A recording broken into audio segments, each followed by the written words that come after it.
Gangnam style को तो आपने जरूर सुना होगा, जो एक फर्स्ट सॉन्ग था कि जिसने इंडिया के अंदर के पॉप को इंट्रोड्यूस करा। और इसके बाद मानो तो बाढ़ ही आ गई, जैसे कि बीटीएस, ब्लैक पिंक, एक्सो और ऐसे काफी सारे कोरियन बैंड इंडिया में डिस्कवर हुए और अपना एक अलग ही कल्ट बना लिया। यहाँ तक कि हमारे प्रेसिडेंट रह चुके रामनाथ कोविंद जी ने भी इन लोगों को मेंशन करा था। Korean popular culture has also charmed us. From Gangnam Style to Korea's band BTS. और इनके फ्रेंड्स आपस में इकट्ठा होकर एक इंडिविजुअल ग्रुप बनने लगे और उसको वो एक अलग नाम देने लगे, जैसे कि BTS army, blink, I got 7, step. यहाँ तक कि इंडियन क्रिएटर ने भी अपने अपने कुछ फैन ग्रुप क्रिएट कर रखे हैं, जैसे कि एलविश आर्मी, एसीवियंस, फेजू स्क्वाड, एसआरकेएंस वगैरह वगैरह। तो ये ग्रुप ऐसे होते हैं कि अपने सेलिब्रिटी की एक पोस्ट पे किसी के भी ऊपर सोशल अटैक कर सकते हैं। यहाँ तक कि उनके लिए अंधा सपोर्ट दिखाते हैं और रोड पे निकल के उनके बारे में नारे भी लगाते हैं। तो कैसे ये सेलिब्रिटीज अपने फैन बनाते हैं और फिर उसको एक टॉक्सिक फैन में कन्वर्ट करते हैं, और उसके लिए उसको क्या क्या करना पड़ता है। हमारे देश का यूथ इनकी लाइमलाइट और लाइफस्टाइल देख के क्या इतना अंधा हो चुका है कि उनको एक फैन और एक टॉक्सिक फैन का डिफरेंस ही नहीं पता। तो आखिर एक फैन बनता कैसे है? मोस्टली आप फैन तब बनते हो जब सामने वाला पर्सन आपको अपने जैसा लगने लगता है, या तो फिर आपको लगता है कि आपका दोस्त, गर्लफ्रेंड, बॉयफ्रेंड, आपका भाई इनके जैसा होना चाहिए। और इसमें एक दूसरा फैक्टर भी होता है, जैसे कि कभी आप लोनली हो या तो फिर एक डिप्रेस सिचुएशन में हो और उस फेज से आपको कोई पर्सन या तो फिर कोई सेलिब्रिटी बाहर निकालता है, आपको एक कंफर्ट देता है, तब भी आप एक सेलिब्रिटी के फैन बन जाते हो। और यहाँ पे फैन यानी कि कोई सेलिब्रिटी को मैं टारगेट नहीं कर रहा हूँ, यहाँ पे आप फैन किसी के भी हो सकते हो, जैसे कि कोई स्पोर्ट टीम, बिजनेसमैन, कोई मूवी, कोई सिंगर, आपके टीचर, या तो फिर आपके स्कूल में या कॉलेज में पढ़ने वाली एक लड़की। अभी फैन बनने के बाद आप उस पर्सन से एक रिलेशनशिप बिल्ड करते हो, कि जो एक वन वे रिलेशनशिप होता है, कि जिसमें आपको तो पता है कि आप उससे कनेक्टेड हो, बट सामने वाला पर्सन ये नहीं जानता कि आप उसके बारे में इतनी फिक्र करते हो या तो फिर आप उसके बारे में इतना सोचते हो। और इवन कभी कभार ऐसा होता है कि सामने वाले पर्सन को यही नहीं पता कि आप दुनिया में भी एग्जिस्ट करते हो। तो ये जो आपकी रिलेशनशिप बनती है उसको कहा जाता है पैरा सोशल रिलेशनशिप। तो पैरा सोशल रिलेशनशिप बनने से पहले आता है para social interaction. For example, आप अपनी फेवरेट टीम का क्रिकेट मैच देख रहे हो और उस मैच में गलती से कैच छूट जाता है, तो आप उस प्लेयर को कुछ ना कुछ बोलना स्टार्ट कर देते हो और सिखाने लगते हो कि ऐसा उसको नहीं करना चाहिए। यहाँ तक कि आपको पता है कि आपके बोलने से उस प्लेयर के ऊपर कोई भी इफेक्ट नहीं आने वाला, यहाँ तक कि उसको सुनाई भी नहीं देने वाला, बट तब भी आप एक इंटरेक्शन करते हो, तो उसको बोला जाता है पैरा सोशल इंटरेक्शन। और अगर आप मैच खत्म होने के बाद अभी भी उस प्लेयर के बारे में सोच रहे हो या तो फिर अभी भी उस मोमेंट के बारे में सोच रहे हो कि अगर आप उस प्लेयर की जगह पे होते तो आप क्या करते, जैसे कि आप कोई ऐसी डाइव मारते या तो फिर ऐसा एक शॉट खेलते या तो फिर इतने रन बना लेते, तो वो आपका कहा जाता है पैरा सोशल रिलेशनशिप। तो इस पैरा सोशल रिलेशनशिप के 3 स्टेजेस हैं, कि जिसमें सबसे पहला स्टेज है एंटरटेनमेंट सोशल। तो ये सबसे लो लेवल का ऑब्सेशन होता है किसी भी सेलिब्रिटी या तो फिर किसी भी पर्सन के साथ, कि जिसमें एक सेलिब्रिटी अपने फैंस को अपनी तरफ अट्रैक्ट करता है। फॉर एग्जांपल, ट्विटर में जो शाहरुख खान हैशटैग चलाते हैं आस्क एसआरके, कि जिसमें वो अपने फैंस के क्वेश्चन को आंसर करते हैं ट्विटर पे। तो अगर बाय चांस आपका एक क्वेश्चन एसआरके ने पढ़ लिया और उसके ऊपर उसने रिप्लाई दे दिया, तो आप उस रिप्लाई से ओवरवेल्म हो जाते हो और आपको लगने लगता है कि शाहरुख खान ने मुझे आंसर दिया, और फिर आप उसके बाद उसके एक फैन बन जाते हो। फिर आप अपने ग्रुप में इसके रिलेटेड बातें करने लगते हो, उसको सोशल मीडिया पे फॉलो करने लगते हो और थोड़ी सी उसकी पर्सनल लाइफ जानने की भी ट्राई करते हो, एक्सेट्रा एक्सेट्रा। और अक्सर हम यही करते हैं कि जब भी हमें कोई स्टार या तो फिर कोई सेलिब्रिटी पसंद आता है सोशल मीडिया पे, तो हम उसके बारे में थोड़ा जानने की ट्राई करते हैं, कि जो एक नॉर्मल हैबिट है एक पर्सन की। दूसरा स्टेज है इंटेंस पर्सनल। तो इस स्टेज में आप उस सेलिब्रिटी से थोड़ा अटैच हो जाते हो, जैसे कि उसकी डेली लाइफ को आप फॉलो करने लगते हो, वो क्या क्या लाइफ में करता है वो आप फॉलो करते हो। अगर वो एक मूवी स्टार है तो उसकी आप मूवी रेगुलरली देखने जाते हो, और साथ ही साथ आप उसके ऑनलाइन ग्रुप में पार्टिसिपेट करते हो, वहां पे जाके कोई नए नए फ्रेंड्स बनाते हो, उसके बारे में आप सोशल मीडिया पे बातें करते हो। तीसरा स्टेज सबसे भयानक और सबसे खतरनाक स्टेप है।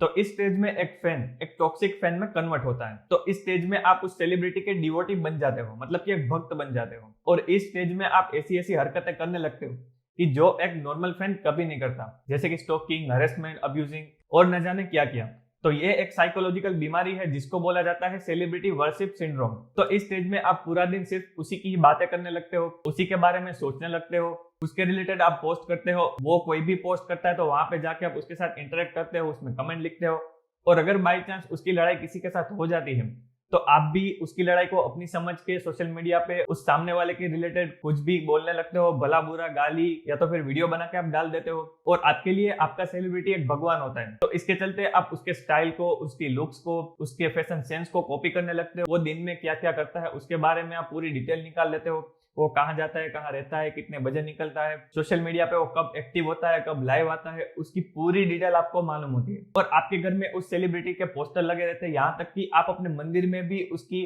फोटो वगैरह रख देते हो, उसकी डेली पूजा करते हो और आपको ऐसा लगने लगता है कि आप ही उसके एक सच्चे फैन हो,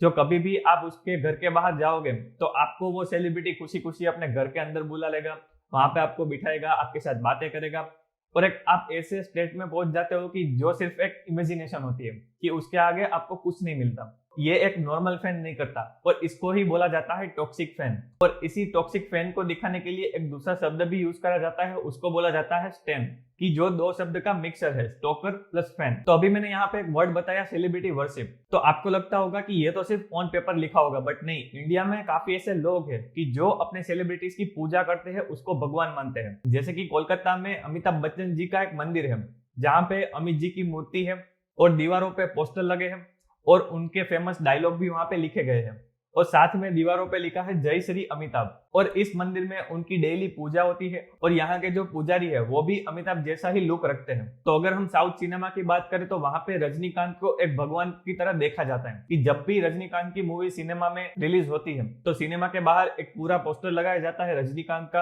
और उसके ऊपर लोग दूध चढ़ाते हैं, जिसको वो बोलते हैं पाल अभिषेकम। तो इस रिचुअल में 50 से 70,000 लीटर दूध वेस्ट होता है और जब ये रिचुअल होता है तो वहां की 15% पॉपुलेशन दूध नहीं खरीद पाती क्योंकि वहां पे दूध डेयरी तक पहुंचता नहीं है। जो भी रजनीकांत का भक्त होता है वो सारा दूध ले लेते हैं और सिनेमा घर के बाहर जाके उनके ऊपर दूध चढ़ाते हैं। और इसके चलते कोर्ट ने रजनीकांत को यह ऑर्डर भी दिया था कि आप अपने फैंस को बोल के ये रिचुअल को बंद करवाइए ताकि ऐसे किसी भी चीज का वेस्ट ना हो। और ऐसी टॉक्सिसिटी को बॉलीवुड के अंदर काफी फिल्मों में दिखाया भी गया है, जैसे कि 1971 में आई गुड्डी, कि जिसके अंदर गुड्डी का रोल प्ले करने वाली जया बच्चन को धर्मेंद्र से प्यार हो जाता है और वो फिर जिद पकड़ती है कि उसको धर्मेंद्र से ही शादी करनी है। फिर 2007 में आई ओम शांति ओम, तो यहाँ पे हमको देखने को मिलता है कि शाहरुख खान एक एक्टर के प्यार में पागल हो जाता है और वो भी अपने एक्टर के साथ शादी करना चाहता है, उसके साथ फिल्म करना चाहता है। और 2016 में आई शाहरुख खान की फैन, कि जिसके अंदर हमको एक शाहरुख खान का फैन दिखाया गया कि जो सबसे पहले तो उसकी पूजा करता है बट बाद में वो ही फैन उसी को मारने के लिए निकल पड़ता है। तो आपको लगता होगा कि ऐसा तो सिर्फ फिल्मों में ही होता है, बट नहीं, ये रियल लाइफ में भी होता है। जैसे कि हाल ही की बात है, तमिलनाडु की 3 लड़कियां साउथ कोरिया जाने के लिए निकली और वो भी सिर्फ 14,000 रुपए लेके, और उन्होंने अपने घर पे भी इसके बारे में नहीं बताया था। तो जैसे ही वो चेन्नई पहुंची तो वहां पे उनको पुलिस ने गिरफ्तार कर लिया। तो जब पुलिस ने उनके साथ पूछताछ करी तो वहां पे उन्होंने बताया कि वो बीटीएस के बारे में सब कुछ जानती है, जैसे कि उन सारे मेंबर्स का नाम क्या है, उनकी फेवरेट हॉबीज कौन कौन सी है, उनके फेवरेट आउटफिट का कलर कौन कौन सा है, यहाँ तक कि उनके फेवरेट फूड के बारे में ये लड़कियां जानती थी। और ये तो कुछ भी नहीं, लड़कियां बीटीएस के लिए अपना हाथ काटने को भी तैयार थी। तो ऐसा हुआ था एक अफवाह की वजह से। जंगकुक जो एक बीटीएस का मेंबर है उसके बारे में अफवाह फैली थी कि वो एक लड़की से डेट कर रहा है। तो जैसे ही ये बात बीटीएस की आर्मी को पता चली तो उन लोगों ने एक ट्विटर पे हैशटैग ट्रेंड कर दिया जो था कट फॉर कुकी। तो इस हैशटैग का यूज करके लड़कियां अपने हाथ पे कट लगाती थी। तो ये ट्रेंड जब सबसे ज्यादा बढ़ने लगा तो बीटीएस में जब एग्रीमेंट होता है मेंबर्स के लिए तो वहां पे उन लोगों ने एक रूल बनाया कि कोई भी बीटीएस मेंबर डेटिंग करने के लिए अलाउड नहीं है। बट हालांकि वो बिहाइंड द कैमरा तो कर ही सकता है, बट सोशल मीडिया पर इसके बारे में कुछ भी स्टेटमेंट नहीं दे सकता। तो आपको लगता होगा कि ये जो टॉक्सिक फैंस हैं वो सालों से इन लोगों के फैंस होंगे और काफी टाइम से इन लोगों को फॉलो करते होंगे, तब जाके इतनी टॉक्सिसिटी इनके अंदर आई होगी। बट भाई ऐसा नहीं है, काफी सारे बॉलीवुड सेलिब्रिटीज सोशल मीडिया का यूज करके अपने टॉक्सिक फैन बनाते हैं और इस स्ट्रेटेजी का सबसे बेस्ट यूज करा शाहरुख खान ने। तो जब पठान रिलीज होने वाली थी तब शाहरुख खान पूरे 4 साल के बाद फिर से फिल्मों में आ रहे थे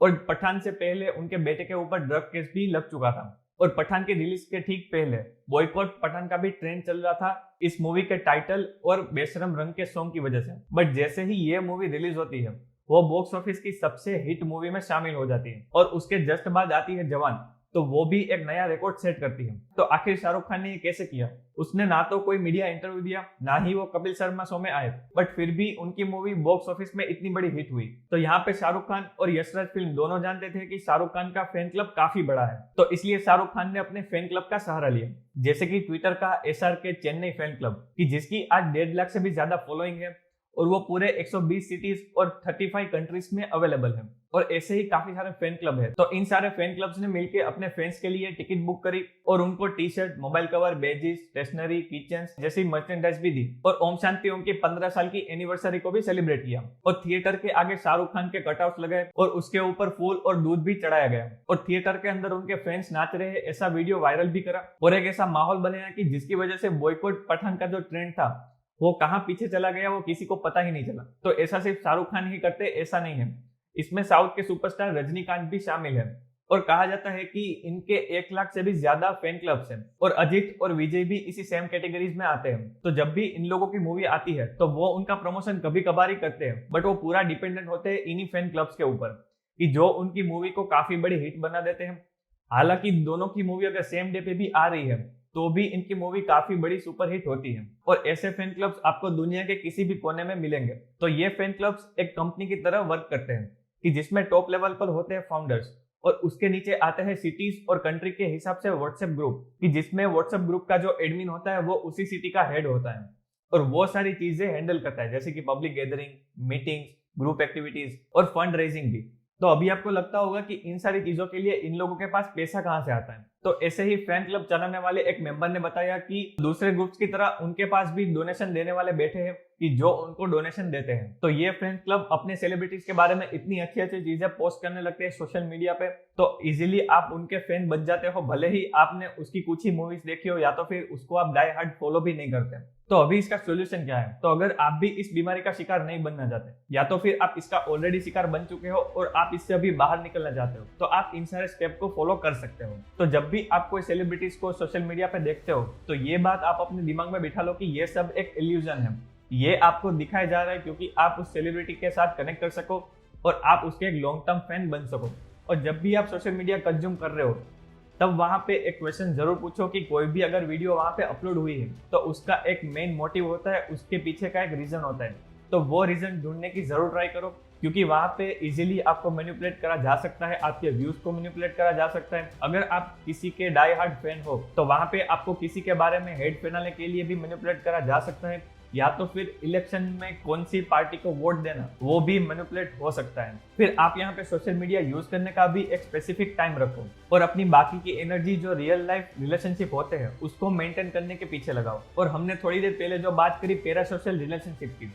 तो इसीलिए बनती है क्योंकि आपको ऐसा लगने लगता है कि वो पर्सन आपके जैसा है और आपको काइंड ऑफ वो कंफर्ट देता है। तो इसलिए आप एक ही मेंटल स्टेट में मत पड़े रहो, अलग अलग चीजें एक्सप्लोर करने की ट्राई करो कि जिससे आप अपने कंफर्ट जोन से बाहर निकल सको और दूसरी दुनिया को भी देख सको। और अगर आप किसी से एक ऐसा बॉन्ड बना चुके हो कि जो आपको छोड़ना है बट छोड़ नहीं सकते तो उसके लिए आप ये सारी चीजों को भी ट्राई कर सकते हो। तो सबसे पहले तो आप अपने आप से इंट्रोस्पेक्ट करना स्टार्ट करो कि क्या आप उस सेलिब्रिटी के कंटेंट को ज्यादा टाइम दे रहे हो अपने पर्सनल टाइम से और क्या आपको ये वर्चुअल्स पे छोड़ने में चैलेंजिंग फील होता है। तो अगर आपको ऐसा लग रहा है तो आपको अपने विल पावर को स्ट्रॉन्ग करना पड़ेगा और एक लिमिटेशन सेट करनी पड़ेगी उस इंसान के साथ। तो जैसे कि अगर आप उस सेलिब्रिटी का कंटेंट 24/7 देखते हो तो धीरे धीरे उसको डिक्रीज करना स्टार्ट करो, जैसे कि हफ्ते में 4 बार, हफ्ते में 2 बार, हफ्ते में 1 बार, कि जिसकी वजह से आपको उसकी आदत नहीं पड़ेगी। और फिर उसके बाद आप अपने सेलिब्रिटीज के साथ सोशल मीडिया का जो कनेक्शन है वो भी बंद कर दीजिए, जैसे कि उसको अनफॉलो कर दीजिए, उसकी नोटिफिकेशन को बंद कर दीजिए कि जिससे आप अपने दूसरे वर्क पे फोकस कर सको और उसके कोई भी नोटिफिकेशन, कोई भी अपडेट्स आपको उससे डिस्ट्रैक्ट ना कर सके। तो अभी मैं यहाँ पे किसी के ऊपर फोर्स तो नहीं कर सकता कि आप किसी के फैन मत बनो, बट मैं यहाँ पे इतना ही कहना चाहूंगा कि फैन बनो बट किसी का भक्त बनने की आपको कोई जरूरत नहीं है।